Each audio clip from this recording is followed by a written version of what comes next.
Hi everyone, we're going to dive right into making a card, and I have used some masking paper here. I'm going to be doing some ink blending today. We're going to almost create a single layer card, which actually pretty much it is, and we're going to start off with some distress inks. Now the first color here, I'm going to be using Twisted Citron. I'm going to be using some of these blending brushes here. I've only kind of been new to them, but this is my second time playing with them, and I thought I'd give it a go. Now here is some cracked pistachio, and I'm going to try, because it's only a little mini ink, I do try and pick up as much ink as I can with the blending brush here, and I just work my way light, medium to dark.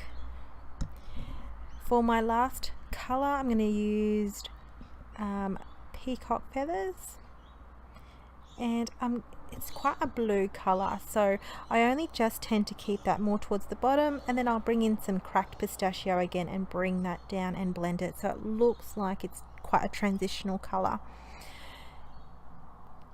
So what I've done here is I've actually used some masking paper that I've previously used on another card, but I can pretty much reuse it because I wasn't able to transfer that current ink that's on that paper over to that, so it worked out really well.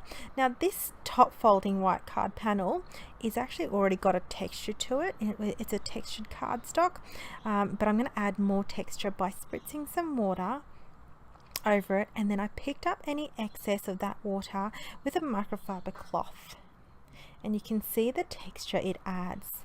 So I've got the beautiful floral stamp set from Simon Says Stamp here. This was given to me by a dear friend of mine, Joanna, and I'm going to heat emboss with opaque bright white in Superfine. Now because I did play with distress inks and I've played with water, I did set that aside for a little bit naturally to dry. I didn't use a heat tool because I didn't want to warp the top folding cardstock here. Now to reassure that was actually dry, I did use a powder tool here, and I did make sure I put an excessive amount of that. I've got the single stem floral image here. I've got my Wow Embossing, the ultra slow clear ink. It is beautiful for heat embossing. If I wanted to take my time with my heat embossing, this gives me that time and that flexibility to change my mind, or maybe I changed my mind with the embossing color powder. So now setting that aside, I'm going to use a scrap piece of paper to catch the leftover powder, so I can excessively pour this opaque bright white on here. Again, it's Superfine, and the reason why I chose Superfine is because of the delicate detail of the floral image. And I'm going to use my Wow heat embossing tool here in heat setting 2. And I did make sure that was good and hot, and the reason being is I didn't want that cardstock to warp as much as possible. So to do that, make sure it's good and hot, and then work your card. At any stage you feel like that card actually is warped too much, I tend to sandwich between two clean embossing embossing what do you want to call that, plates, sorry, for my big shot, and I was able then to make that flat. But it didn't actually turn out too bad. I was quite happy with the result here. Now I feel like this image got a little bit lost, so the way I tend to make sure that pops back up is I play with some C colors. So I've got a C3 here, and then I'll go in and add some C0 just to blend that out a little tiny bit. But I'll show you the process on how to make it pop just that little more, just by adding some grey around the images. And it actually, because it's distress ink, it actually does go back into this card image here, and it doesn't seep through. Now if you can hear that noise behind me, I'm outside voice recording today because I have got a house full of people.